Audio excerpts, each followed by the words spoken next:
La loi d'attraction est souvent présentée comme une méthode simpliste de manifestation, réduite à la pensée positive et à la visualisation.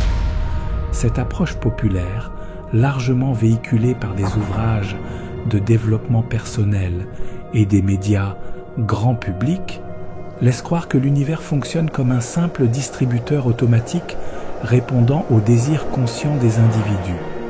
Cette vision naïve ignore des principes énergétiques fondamentaux et enferme la manifestation dans une logique binaire où vouloir quelque chose avec intensité suffirait à l'obtenir.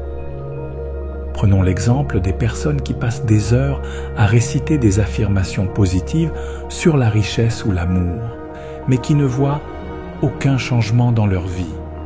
Elles peuvent se sentir coupables ou frustrées, pensant qu'elles ne désirent pas suffisamment fort ou qu'elles n'ont pas le bon état d'esprit.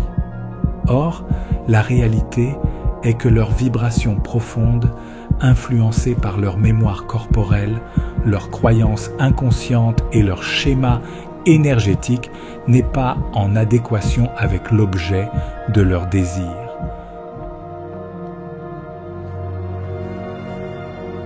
Prenons un autre exemple.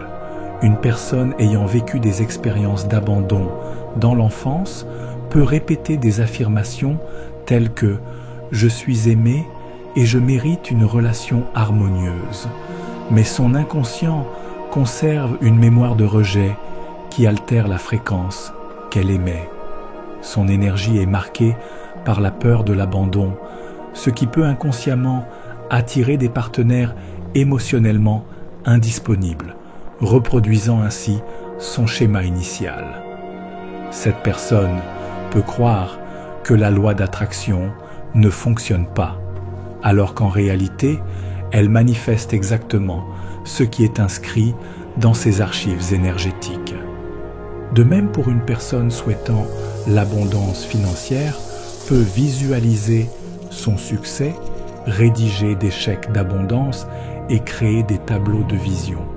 Mais si ces schémas internes sont conditionnés par des croyances comme l'argent est source de souffrance ou il faut travailler dur pour mériter de l'argent, son inconscient va inconsciemment bloquer la matérialisation de l'abondance. Cette vision erronée de la manifestation néglige un facteur clé, l'alignement énergétique global. Ce dernier ne repose pas uniquement sur une volonté mentale, mais sur l'état vibratoire du corps et de l'esprit. Les expériences passées, les traumatismes, les croyances inconscientes et les émotions refoulées créent des blocages énergétiques qui peuvent empêcher une manifestation fluide et cohérente. En d'autres termes, il ne suffit pas de vouloir une chose pour l'attirer. Il faut devenir cette vibration et cela implique un travail plus profond sur la reprogrammation des mémoires corporelles et énergétiques. Les véritables mécanismes de l'attraction ne se limitent pas à l'émission d'une intention. Ils obéissent à un code structurel qui régit la dynamique de tout ce qui se manifeste dans notre existence. Qu'il s'agisse de la douleur, de la santé, du plaisir, du bonheur, de la misère ou de l'échec, rien n'arrive par simple volonté. Il existe une architecture énergétique qui sous-tend ces événements, et c'est la reconnaissance de ce code qui permet d'interagir efficacement avec les lois de l'univers. Plutôt qu'un simple désir d'abondance ou une manipulation mentale des pensées, la véritable énergie d'attraction repose sur une structure vibratoire intrinsèque.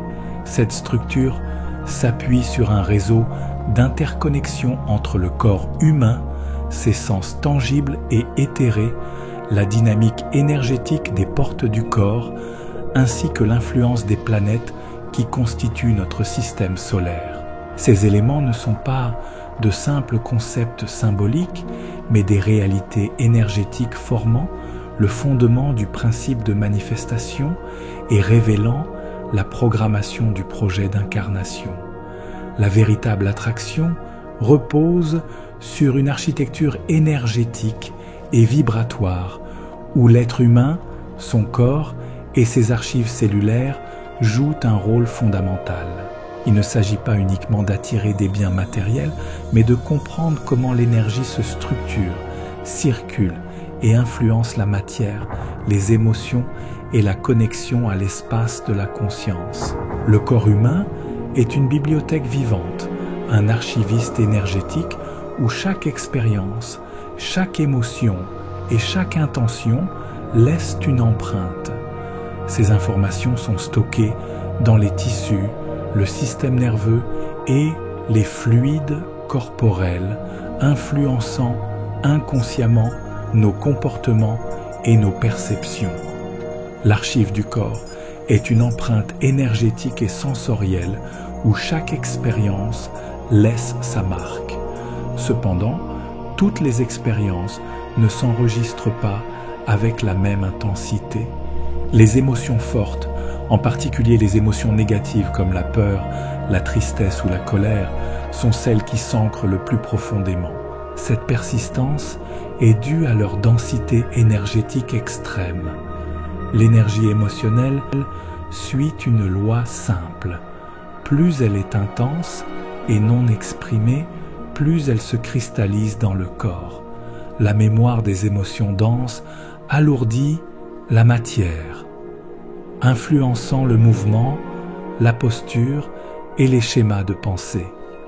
Ces empreintes façonnent inconsciemment notre perception du monde et notre réaction aux événements futurs.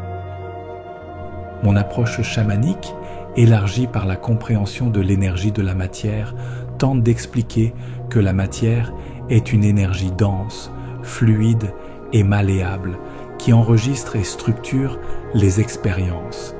Les 9 sens humains sont les interfaces de cette mémoire corporelle, reliant l'individu à son environnement matériel et énergétique. Ils sont les capteurs de la réalité, mais aussi les portails de transformation.